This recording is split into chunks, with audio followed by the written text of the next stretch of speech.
Right, welcome back. It is Saturday, July 6th, 2024. Back with another episode here on how to save money. How to save money and how to avoid all the foolishness that's going on the internet on these tilt columns. So I'm going to go over some details about the tilt steering column I put in the 60, along with some other years that I've done in the past. So let's jump right into it. So what we have here is a 1959-1960 Ididit column shift paintable steel tilt steering column. Okay, so it comes raw. You have to prep it and paint it, but that was really easy. All I did was DA it down with 80 grit, hit it with epoxy, or it might have been 180, hit it with epoxy, went straight to base coat, went straight to clear coat, and we're done. I do utilize the original steering column bezel.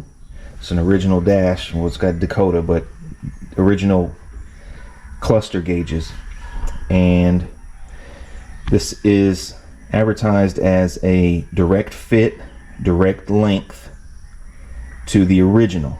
So for those who may be watching that didn't know, the GM didn't put tilt columns in Impalas until 63. So 58 to 62 were unavailable. And there's people out there that can convert one and make one fit out of using some other parts. I've heard of using parts off of Camaros and other cars to utilize it to make it fit. And that's great. But at what cost? This right here, this unit was raw steel. It was right under $1,000. You can get a chrome version for a couple hundred more, and they're all pretty much going to run about $1,000 for the paintable steel column shift. The floor shifters are significantly cheaper. They're about 40% cheaper if you're running a floor shift car.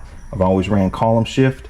I've personally used these on my 60, a 61, which 61, 62 are the same, a 63, and a 64. So I've used them on all years except 58. And the installation was pretty straightforward. You utilize the same bracket down by the steering, by the firewall, and then you utilize the same one right here, the same bracket right here. As far as the bezel, I didn't have to cut anything down. I just slid it right on, and I put a set screw in one of the holes, because from the factory there's two holes right here on this bezel, and they have two screws. Well, on one I just used a small set screw and did a little bit of a tap job into the column, screwed it down, and it's secure. So you can utilize the factory bezel. It has a nice fit around the gauges. It does have a little bit of a gap here for some reason. That's why I put a little edge molding, kind of compensate for that.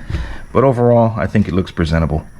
One benefit of using the Ididit, and this is not a paid sponsorship, is it has hazards. It includes hazards, which you guys working on these cars know.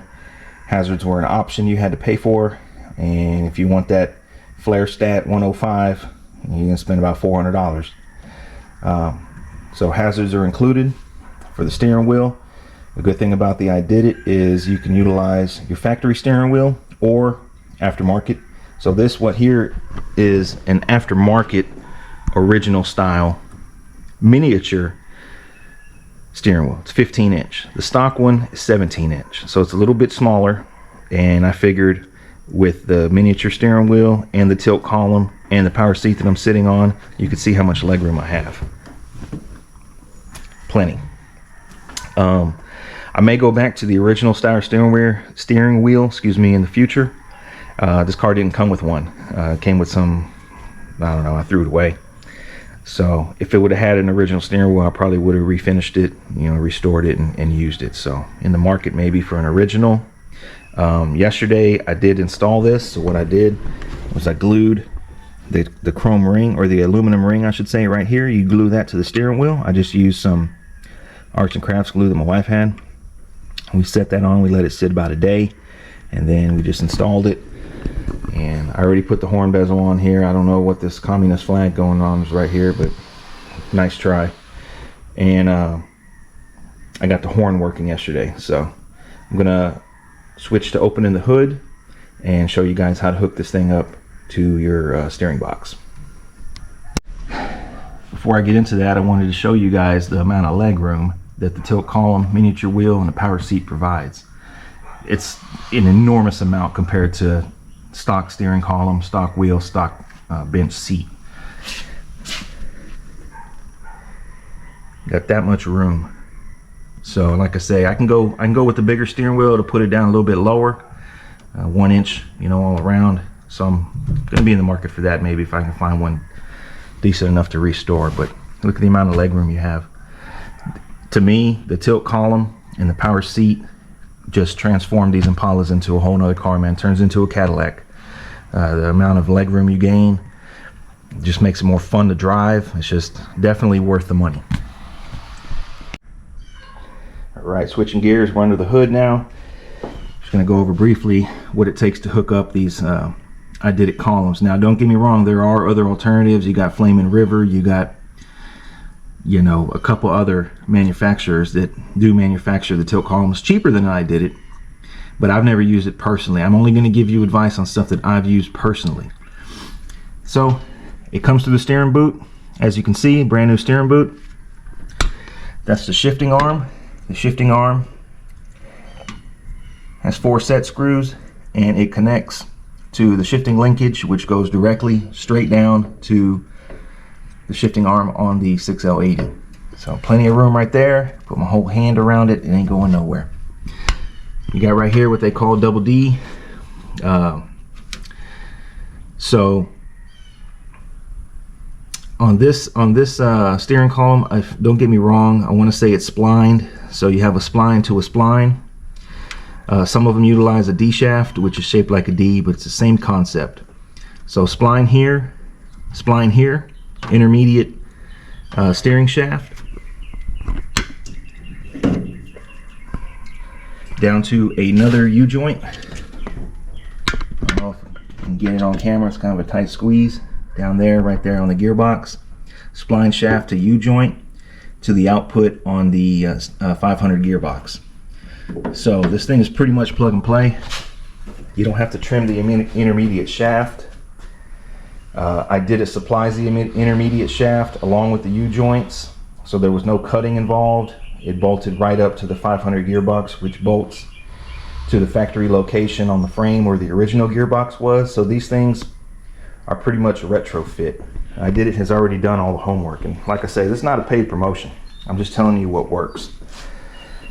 So total, I'm in the steering column for about $1,000, maybe a little bit more, including the U-joints and the intermediate shaft, about $1,000. And like I say, one of the good things is it includes hazards, and they're made in the USA, and I'm not sure on the warranty, but I'm sure it has one. These things are completely plug and play with the American Auto Wire wiring harness down low. And then of course your neutral safety switch. May or may not have to adjust it depending on if the reverse lights come on whenever you go put in reverse. That's pretty easy too. You just put it to where reverse is at and then move the neutral safety switch to it, and we're done. So I'm gonna get this thing closed up. I'll bring you guys back. Guys, so that wraps up this video of this Ididit tilt steering in the 1960s, the same as the 1959. Utilizes the factory bezel, bolts right in, boom boom, we're done. We got tilt steering with hazard flashers.